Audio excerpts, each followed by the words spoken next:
Assalamualaikum warahmatullahi wabarakatuh. Kembali lagi dalam mata pelajaran fisika kelas 12. Hari ini kita akan membahas tentang GGL induksi dan hukum Faraday. Pembahasan tentang GGL induksi akan kita awali dengan membahas tentang flux magnetik, kemudian hukum Faraday, hukum Lenz, dan pemanfaatan atau penerapan induksi elektromagnetik dalam kehidupan kita. Pada pembahasan sebelumnya, kita telah mempelajari pendapat Ørsted bahwa di sekitar kawat berarus muncul medan magnet. Fenomena ini dikenal dengan istilah induksi magnet. Pendapat Ørsted memunculkan beragam pertanyaan ilmuwan pada saat itu. Jika arus listrik dapat menghasilkan medan magnet, apakah medan magnet dapat menghasilkan arus listrik? Pertanyaan ini menggelitik Michael Faraday untuk melakukan serangkaian percobaan. Akhirnya, Faraday berhasil menunjukkan bahwa arus listrik dapat dihasilkan dari perubahan medan magnet. Peristiwa ini disebut dengan induksi elektromagnetik. Supaya kita lebih memahami tentang bagaimana pendapat Faraday, mari kita lihat pernyataannya. Jika flux magnet yang memasuki suatu kumparan berubah, maka pada ujung-ujung kumparan akan timbul gaya gerak listrik induksi, dan besarnya GGL induksi ini bergantung pada laju perubahan flux magnet yang dilengkupi kumparan. Faraday menawarkan sebuah formulasi di mana E induksi sama dengan min N delta flux per delta T, atau bisa dituliskan juga GGL induksi atau E induksi sama dengan min N d flux dt. Mari kita ingat kembali konsep tentang flux magnetik. Flux magnetik adalah banyaknya jumlah garis medan magnet B yang menembus luasan permukaan bidang.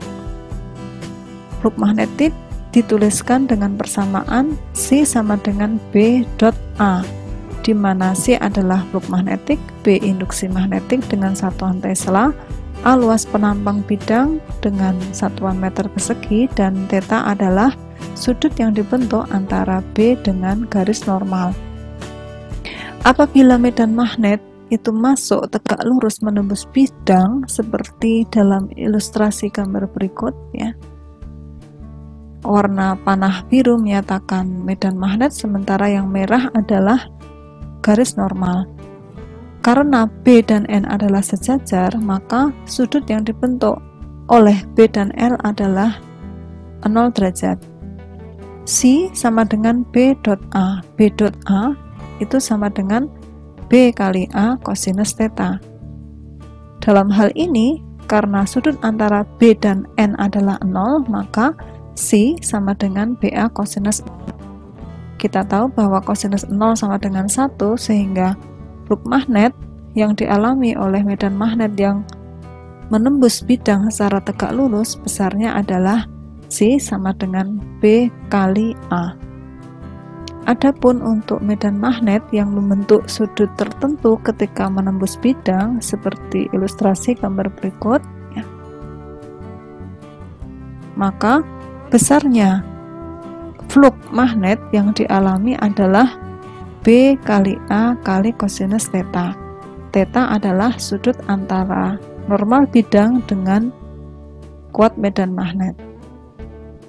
Setelah kita mempelajari tentang flux magnet, mari kita lihat bagaimana perubahan flux magnet dapat menyebabkan adanya gaya gerak listrik induksi sebagaimana yang disampaikan oleh Faraday. Berikut ini adalah skema percobaan Faraday yang menggunakan magnet batang, kumparan yang dihubungkan dengan galvanometer. Mula-mula magnet batang berada di luar kumparan dan dalam keadaan diam. Pada saat ini, galvanometer tidak menyimpang atau menunjukkan angka 0. Artinya, tidak ada arus induksi yang terjadi di dalam kumparan. Kemudian pada saat magnet batang digerakkan mendekati kumparan, terjadilah perubahan flux magnet di dalam kumparan. Di dalam kumparan mengalami medan magnet induksi yang menyebabkan adanya arus di dalam kumparan yang arahnya menuju ke atas. Arus ini yang kemudian menggerakkan galvanometer, dan galvanometer menyimpang ke kanan.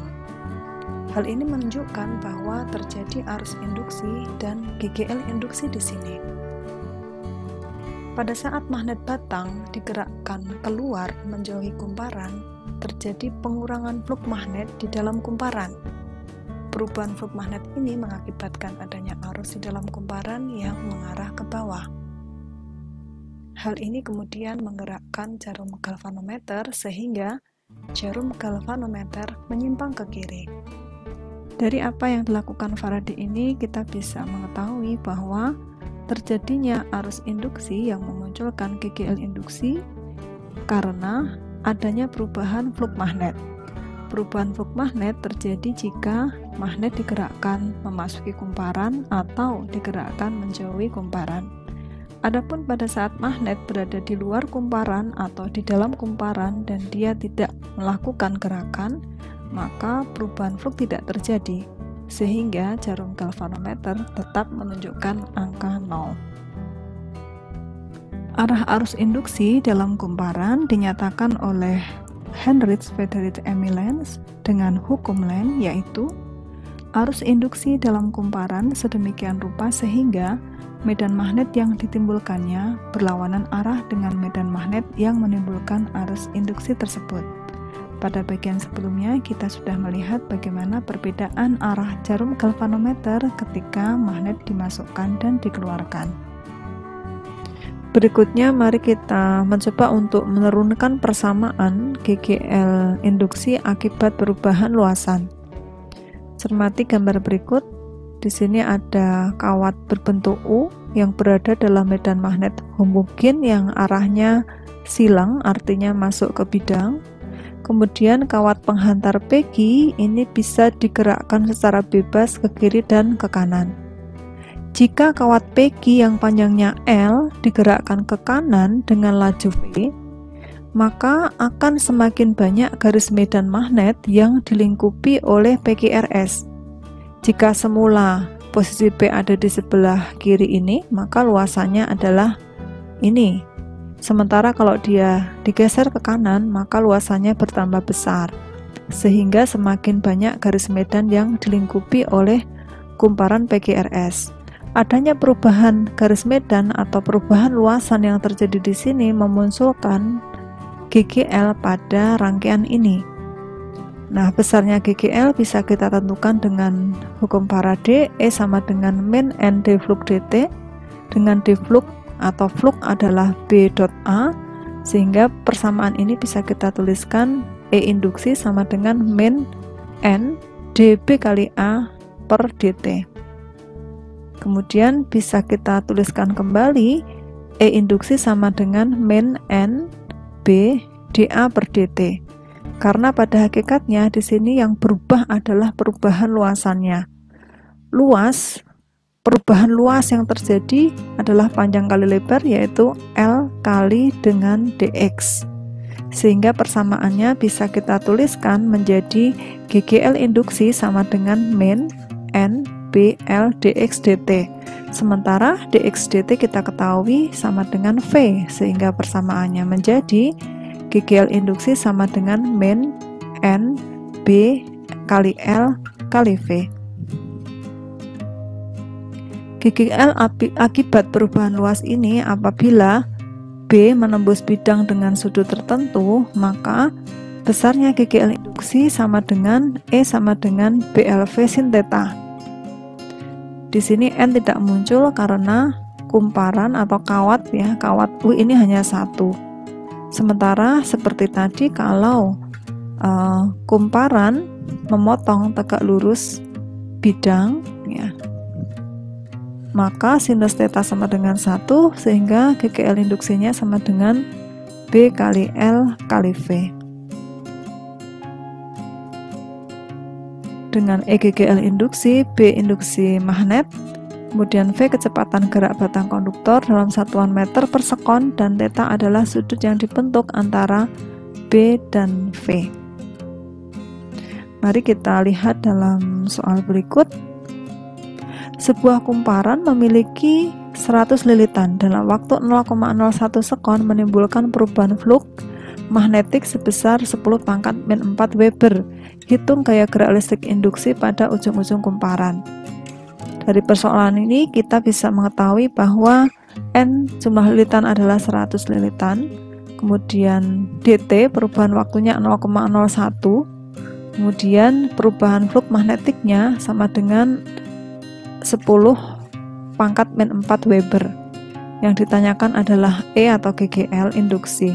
Kita gunakan persamaan Faraday, E sama dengan min N d flux dt.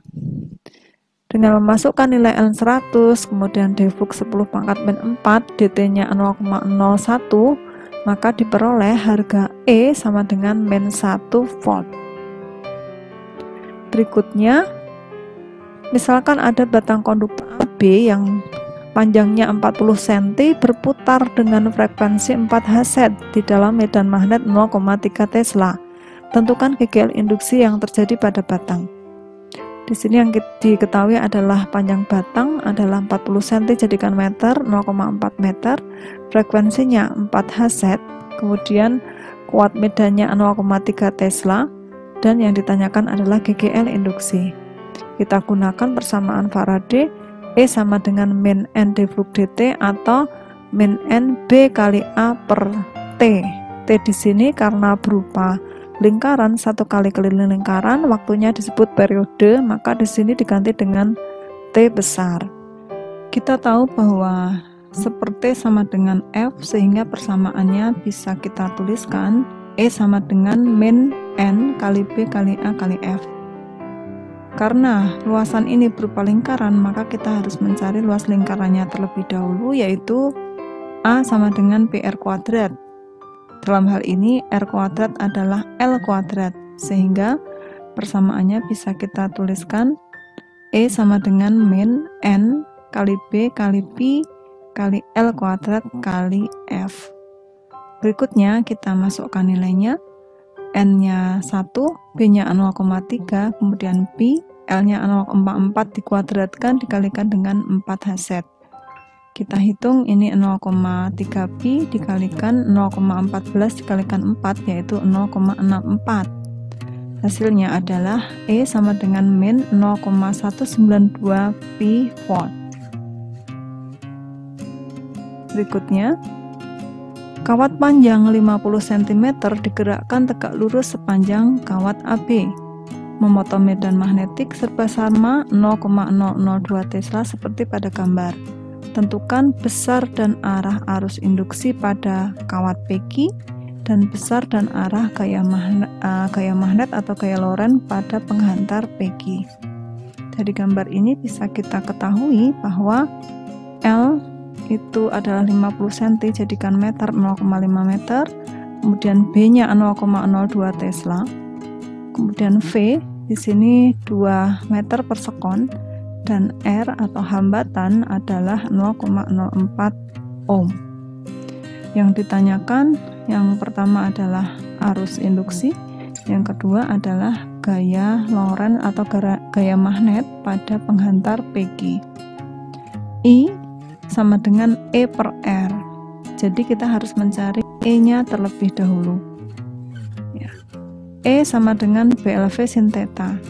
Ini diketahui memotong tegak lurus sehingga sin theta-nya sama dengan 1, sehingga kita bisa menggunakan persamaan yang E sama dengan BLV. Kita masukkan nilainya, B-nya 0,02 dikalikan L 0,5 dikalikan dengan 2 sama dengan 0,02 volt. Sehingga I sama dengan E per R. E-nya 0,002 watt dibagi dengan 0,04 sama dengan 0,5 ampere. Bagaimana dengan arahnya?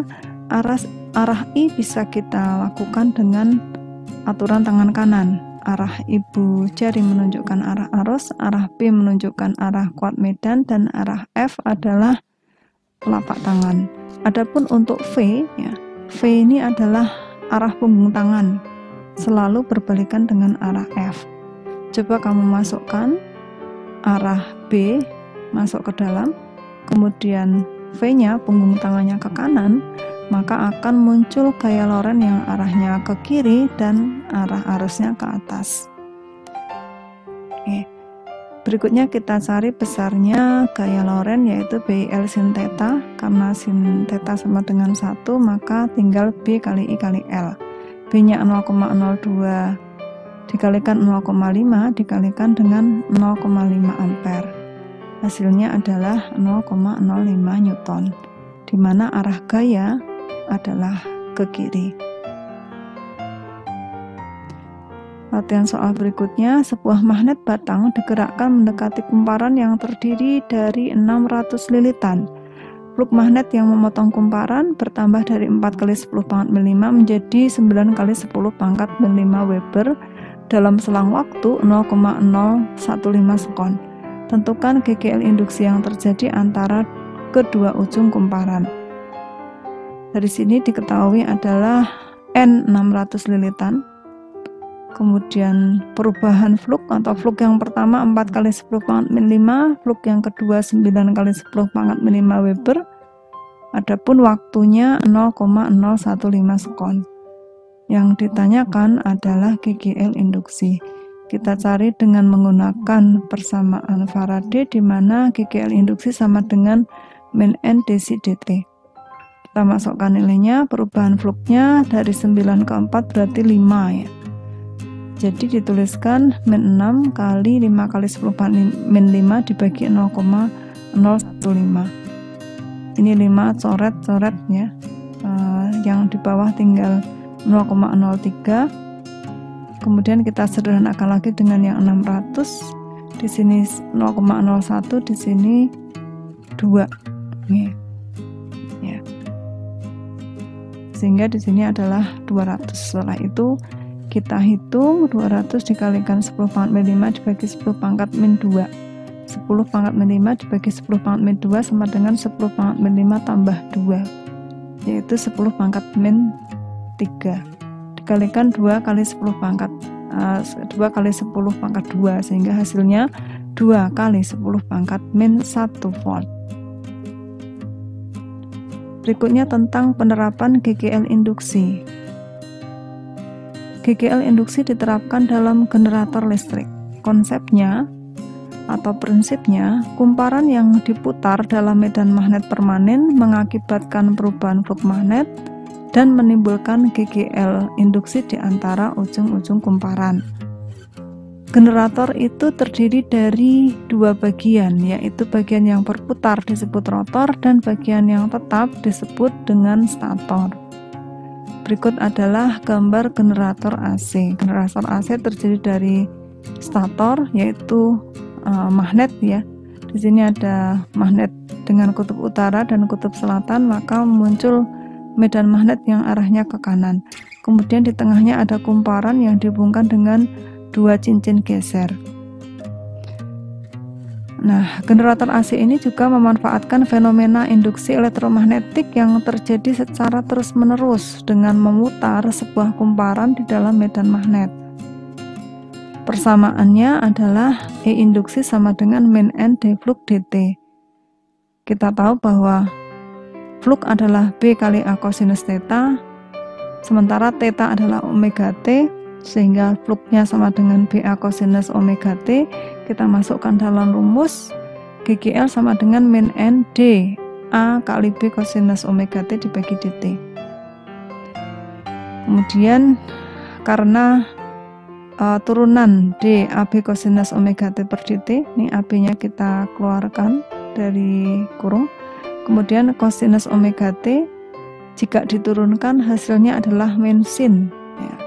Dikalikan dengan min jadi plus, sehingga hasilnya GGL induksi untuk generator AC adalah NBA omega sin omega T. Nah, NBA omega ini adalah GGL maksimum, sehingga GGL induksi sama dengan GGL maksimum dikalikan sinus omega T. Nah, generator arus AC ini menghasilkan grafik fungsi sinus ya. Mari kita lihat Kita ulangi tentang persamaan GGL pada generator, yaitu E induksi sama dengan NBA omega sin omega T atau E maksimum sin omega T. Adapun grafik yang dihasilkan dari generator AC adalah sebagai berikut. Ini E maksimum, ini E minimum, ini grafik fungsi E terhadap waktu. Grafiknya berupa grafik fungsi sinus. Generator DC. Prinsip generator DC sama dengan generator AC, hanya saja cincin geser diganti menjadi sebuah cincin belah. Pada saat kumparan diputar, setiap setengah putaran ujung-ujung kumparan menyentuh cincin komutator yang berbeda, sehingga sebuah sikat pada masing-masing bagian cincin komutator selalu mempunyai tekanan yang sejenis. Adapun tegangan yang dihasilkan pada generator DC, grafik yang dibentuk adalah grafik setengah gelombang. Mari kita lihat perbedaan di antara kedua generator. Untuk generator AC terdapat dua cincin, sementara pada generator DC terdapat satu cincin belah saja. Adapun grafik fungsi yang dihasilkan oleh generator AC berupa grafik fungsi sinusoida yang memiliki E maksimum dan E minimum, sementara untuk generator DC, grafik yang dihasilkan adalah grafik setengah gelombang.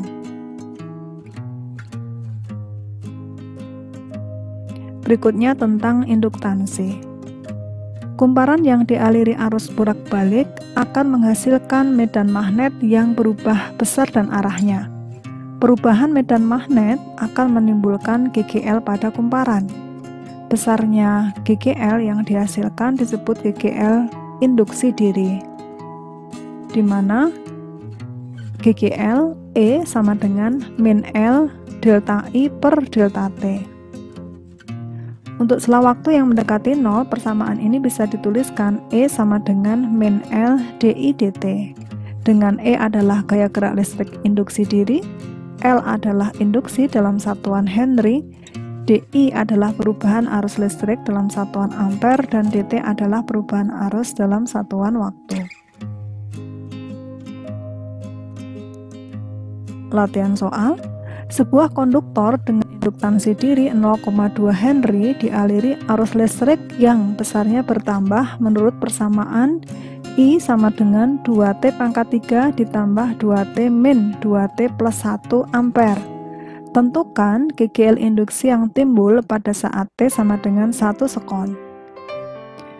Dari masalah ini kita bisa tahu bahwa besarnya L atau induktansi diri adalah 0,2 Henry, kemudian waktunya 1 sekon, dan yang ditanyakan adalah GGL induksi. Kita akan menyelesaikan persoalan ini dengan menggunakan hukum induktansi diri yang diambil dari hukum Faraday dengan E sama dengan min L dI dt. L-nya 0,2 dikalikan dengan turunan dari 2T pangkat 3 ditambah T kuadrat dikurangi 2T plus 1, sehingga persamaannya bisa kita tuliskan kembali sama dengan min 0,2 kali 6T pangkat 2 ditambah 2T min 2. Karena yang dikehendaki adalah dalam waktu 1 sekon, maka T ini kita ganti dengan 1, sehingga min 0,2 dikalikan 6 kali 1 tambah 2 kali 1 dikurangi 2, hasilnya adalah min 1,2 volt. Besarnya induktansi diri dapat ditentukan dengan persamaan berikut. E sama dengan min L delta I per delta T. Sementara hukum Faraday menyatakan bahwa E sama dengan min N delta flux dibagi delta T. Sebelah kiri dan kanan sama-sama GGL, maka kita bisa membuat dua persamaan ini menjadi sama dengan L kali delta I sama dengan N kali delta flux. Delta T-nya dicorek, sehingga L kali I sama dengan N kali flux. Kalau kita mencari L-nya sama dengan N flux dibagi dengan I. Dengan L adalah induksi diri, kemudian N banyak lilitan, dan flux adalah flux magnetik dalam satuan Weber. Besarnya energi yang tersimpan dalam induktor adalah W sama dengan setengah L kali I kuadrat. Dengan W adalah energi yang tersimpan di dalam induktor. Berikutnya penerapan pada transformator. Transformator adalah alat untuk menaikkan atau menurunkan tegangan AC. Transformator terdiri dari kumparan primer dan kumparan sekunder yang dililitkan pada suatu besi lunak seperti pada gambar. Perbandingan tegangan primer dan sekunder sama dengan perbandingan jumlah lilitan primer dan sekunder. Artinya, kalau jumlah lilitannya semakin besar, maka tegangannya juga akan menjadi lebih besar. Transformator ada dua jenis, yaitu transformator step down yang berfungsi untuk menurunkan tegangan, di mana tegangan input itu lebih besar dari tekanan output karena jumlah lilitan pada tegangan output atau lilitan sekunder kurang dari lilitan primer. Inilah yang menyebabkan tegangan sekunder kurang dari tegangan primer pada transformator step down. Kemudian transformator yang kedua adalah transformator step up. Sesuai dengan namanya, maka output dari transformator step up dibuat lebih besar. Ini bisa dilakukan dengan menggunakan jumlah lilitan pada lilitan sekunder lebih besar daripada lilitan primer, sehingga tegangan sekunder akan menjadi lebih besar dari tegangan primer. Pada transformator ideal, semua daya dari kumparan primer ditransmisikan kepada kumparan sekunder. Untuk transformator ideal berlaku bersamaan P primer sama dengan P sekunder. Tetapi kenyataannya daya yang ditransmisikan ke kumparan sekunder selalu lebih rendah daripada daya primer, atau P primer selalu lebih besar daripada P sekunder. Perbandingan P primer dan P sekunder atau daya primer dengan daya sekunder inilah yang disebut dengan efisiensi. Umumnya, efisiensi dinyatakan dalam prosentase. Efisiensi adalah daya sekunder dibagi dengan daya primer dikalikan 100%. Kegunaan transformator. Adanya penemuan terhadap GGL induksi dan penemuan pada transformator memungkinkan listrik bisa sampai ke rumah-rumah kita. Guna transformator adalah untuk mentransmisikan listrik dari pusat pembangkit listrik ke rumah-rumah penduduk. PLL menghasilkan tegangan tertentu, tegangan itu akan dinaikkan dengan transformator step up, kemudian dibawa atau ditransmisikan dalam bentuk saluran tegangan ekstra tinggi atau SUTET. Tegangan ekstra tinggi ini kemudian diturunkan dengan menggunakan transformator step down. Ya, yang sampai ke rumah kita ini sudah dalam tegangan yang lebih kecil, yaitu 220 volt. Berikutnya latihan soal dan penyelesaian. Soal yang pertama, perhatikan gambar di bawah ini. Kawat PG sepanjang 20 cm digerakkan ke kanan dengan kecepatan 6 meter per sekon. Jika induksi magnet B sebesar 0,5 Weber per meter persegi, maka besar dan arah kuat arus yang melalui hambatan R adalah. Dari soal ini kita bisa mengetahui bahwa panjang kawat PG 20 cm, ini adalah L, kemudian kecepatan V 6 meter per sekon, dan induksi magnetik B sama dengan 0,5 Weber per meter kuadrat. Kita diminta menentukan I atau arus induksi. Besarnya arus induksi sama dengan E per R, sehingga kita perlu mencari E-nya terlebih dahulu. E atau GGL sama dengan B kali L kali V. Kita masukkan nilainya, B-nya 0,5, L-nya 0,2, dan V-nya adalah 6. Kita kalikan, hasilnya adalah 0,6 volt. Kemudian kita masukkan dalam persamaan ini, I sama dengan GGL per R, sehingga I sama dengan 0,6 dibagi R, R-nya 2 ohm, sama dengan 0,3 ampere. Adapun arah induksi elektromagnetik bisa kita tentukan dengan tangan kanan, yaitu arah medan magnet adalah arah 4 jari, kemudian arah V itu arah punggung tangan, kemudian arah gaya adalah arah telapak tangan, maka arah I adalah arah ibu jari. Sehingga arah I di kawat PQ ini adalah arahnya ke atas. Jika yang ditanyakan adalah arah arus yang melalui R, maka arah arus yang melalui R adalah dari A menuju B. Sehingga jawabannya 0,3 ampere dari A ke B, yaitu C.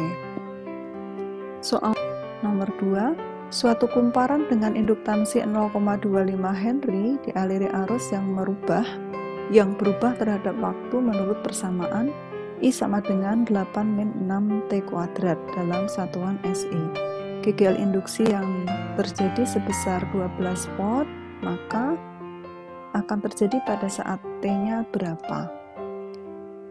Di sini diketahui L-nya adalah 0,25, kemudian persamaan arus terhadap fungsi waktu 8-6T², dan GGL induksinya 12 watt.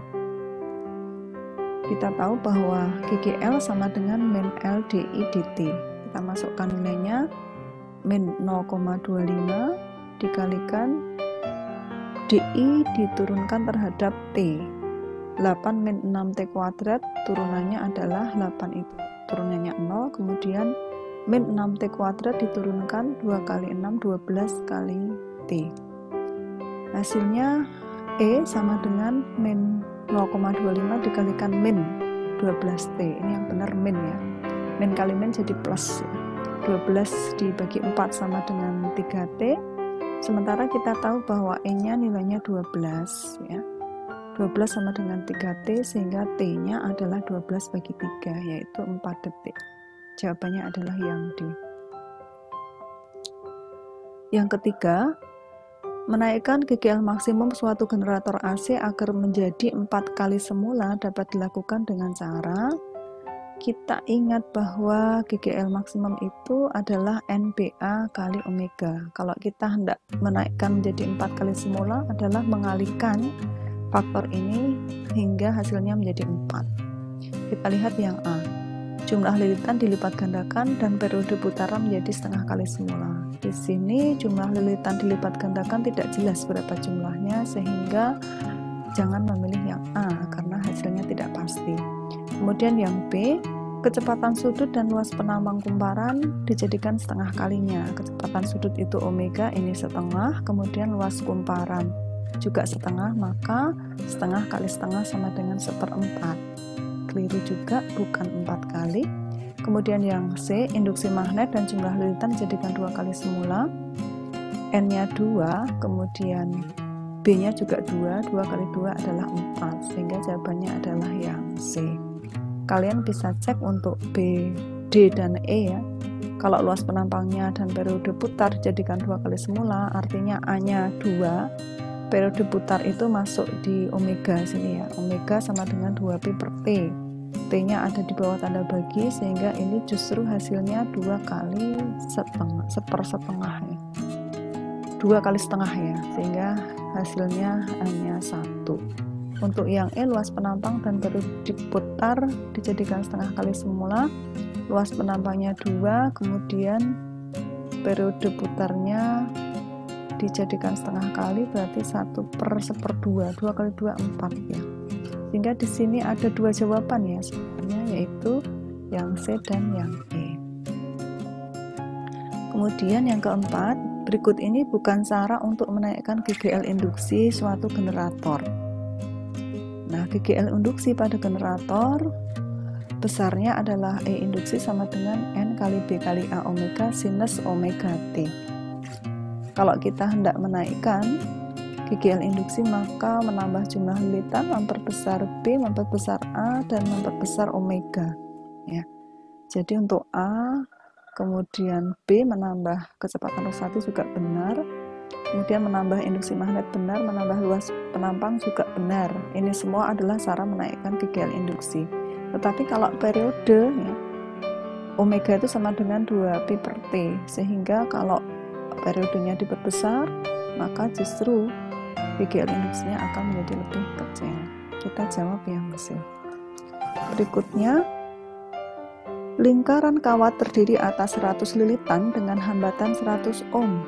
Fluk magnet yang menembus lingkaran berubah dari 100 Weber menjadi 700 Weber dalam 1 menit, maka arus induksi yang timbul adalah, di sini diketahui N-nya 100 lilitan, kemudian R hambatannya 100 ohm, perubahan fluknya dari 100 menjadi 700 dikurangi 100 adalah 600. Waktunya 1 menit hingga T sama dengan 60 sekon. Arus induksi itu I sama dengan E per R, maka kita harus mencari E-nya dulu. E sama dengan min N delta fluk per delta T. Kita masukkan nilainya, N-nya 100, delta fluknya 600, delta T-nya 60. Hasilnya adalah 100 dikalikan 10 sama dengan 1000 watt. Kemudian I-nya adalah GGL dibagi dengan R. 1000 dibagi R-nya 100 sama dengan 10 ampere. Di sini tanda negatif tidak disertakan karena yang ditanyakan adalah besarnya. Sehingga kita pilih yang A. Nomor 6, sebuah generator menghasilkan arus listrik 100 ampere pada tegangan 110 volt. Jika dioperasikan dengan laju normal, daya yang hilang adalah 1,65 kW. Efisiensi generator ini adalah, yang diketahui di sini adalah arus listrik 100 ampere, dia adalah hasil ya, maka ini adalah arus sekunder yang memiliki tegangan sekunder sebesar 110 volt. Ya.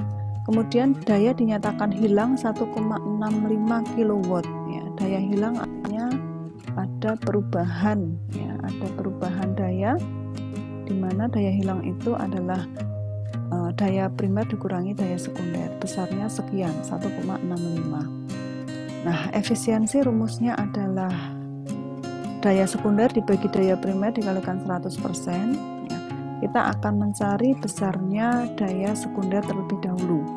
Daya sekunder itu V kali I yang miliknya kumparan sekunder, V-nya adalah 110, kemudian ini adalah 100, kita kalikan atau dibalik juga boleh, hasilnya 11.000 watt. Kita jadikan dalam bentuk kilowatt, yaitu 11 kilowatt agar sama dengan delta P ini. Berikutnya kita bisa menentukan daya primer, yaitu daya sekunder ditambah delta P, yaitu 11 kilowatt ditambah 1,65 kilowatt, sehingga hasilnya 12,65. Setelah itu kita masukkan dalam persamaan efisiensi. Efisiensi adalah daya sekunder dibagi daya primer kali 100%, yaitu 11 dibagi 12,65 kali 100, hasilnya 0,8695 dikalikan 100, yaitu 87%. Soal yang ketujuh, tabel berikut ini menunjukkan kumparan persegi panjang yang berputar dalam medan magnet. Kumparan yang mengalami tegangan bolak-balik terbesar pada sudut fase yang sama adalah, nah, kita ingat bahwa GGL maksimum atau tegangan bolak-balik terbesarnya, E maksimum sama dengan N kali B kali A kali omega. Nah, kalau kita mau mencari GGL maksimum yang paling besar di antara 5 opsi ini, maka carilah perkalian semuanya yang paling besar. Kita mulai dari 1, NPA omega semuanya 1, berarti hasilnya 1. Kemudian yang nomor 2 ini setengah kali 2, 1 kali 2, 2. Kemudian yang ketiga 2 kali 2, 4. Yang keempat setengah kali 2, 1 kali 3, 3 kali 2, 6. Kemudian yang kelima setengah kali setengah seperempat dikalikan 2 jadi setengah. Nah, yang paling besar adalah yang nomor 4. Demikian tadi pembelajaran kita tentang GGL induksi dan hukum Faraday.